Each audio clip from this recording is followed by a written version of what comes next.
Welcome back, everybody. I'm DarkHour717, and today we're going to take an in-depth look at the Aegis Retaliator.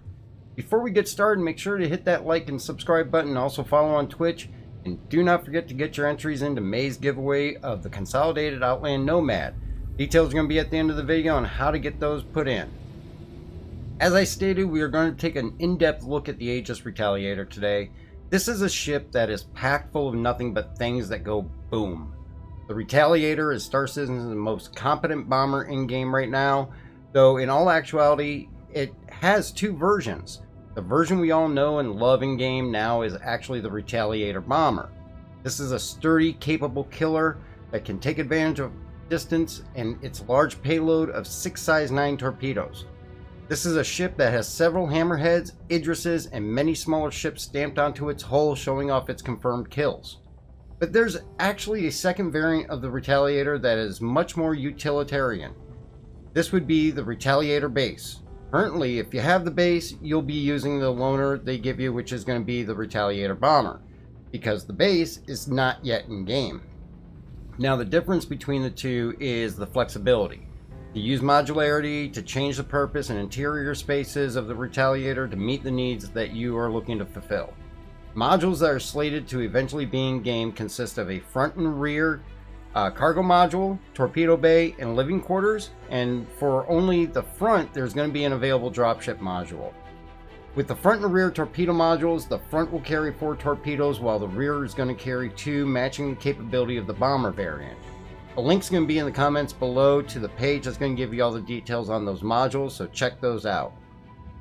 The Retaliator bomber is currently available for purchase in-game at New Deal in Loreville for 4,031,700 AUEC, though it's not available for rent anywhere, so you're not going to find it out there for a one-day rent or multi-day rent.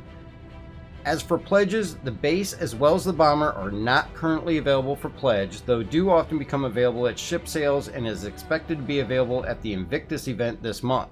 The base pledge is $150 US, while the bomber is a pledge of $275 US, not including any war bonds or discounts that they offer on those because of the event. And currently the pricing on the modules is not available, so I could not get those for you. But overall, the Retaliator is classified as a combat ship. Its role is going to be as a heavy bomber or utilitarian vessel, and it's considered a size 4 vessel.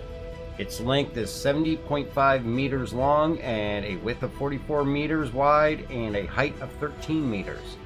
Its SCM speed is going to be 138 meters per second and afterburner of 942 meters per second, holding hydrogen fuel capacity of 510,000 liters and a quantum fuel capacity of 2,500 liters.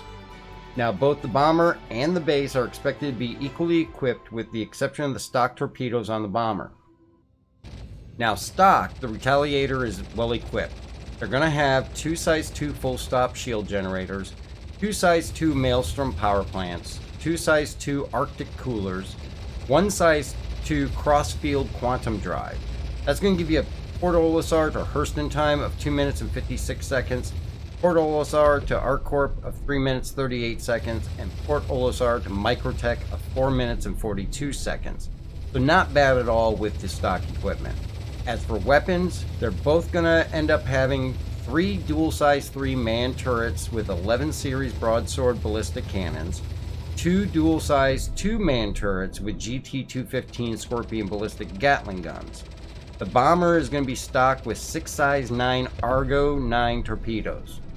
The Retaliator with its stock setup is a formidable opponent when fully manned, especially for the bomber, as the size 9 torpedoes can be especially deadly for large and extra large ships not aware of its presence.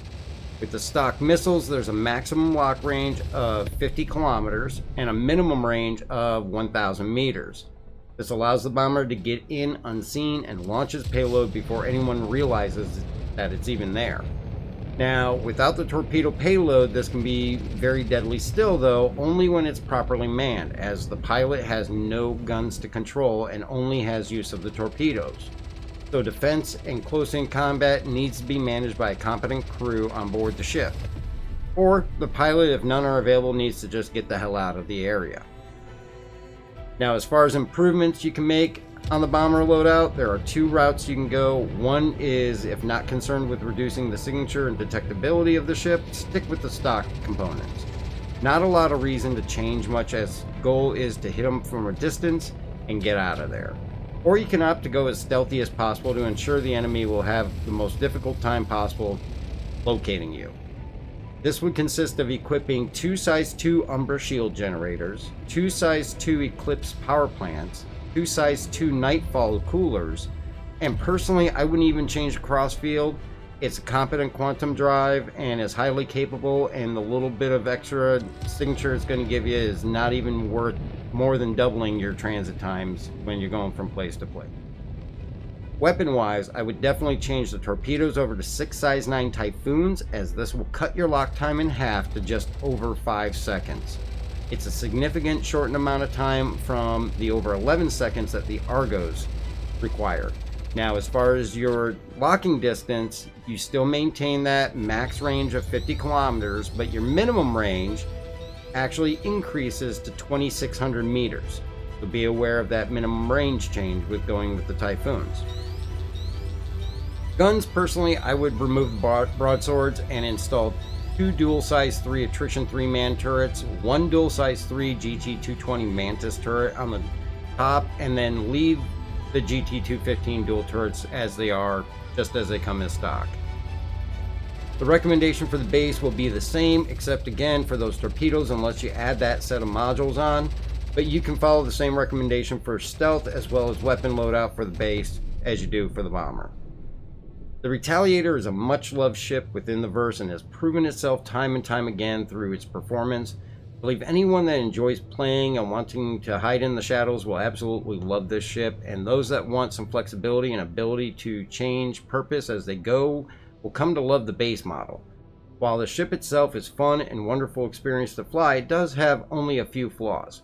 I do find that the MFD displays in the cockpit and radar are not the most user-friendly, and occasionally some people do run into a glitch that causes them to phase into the pilot's seat when they're trying to exit.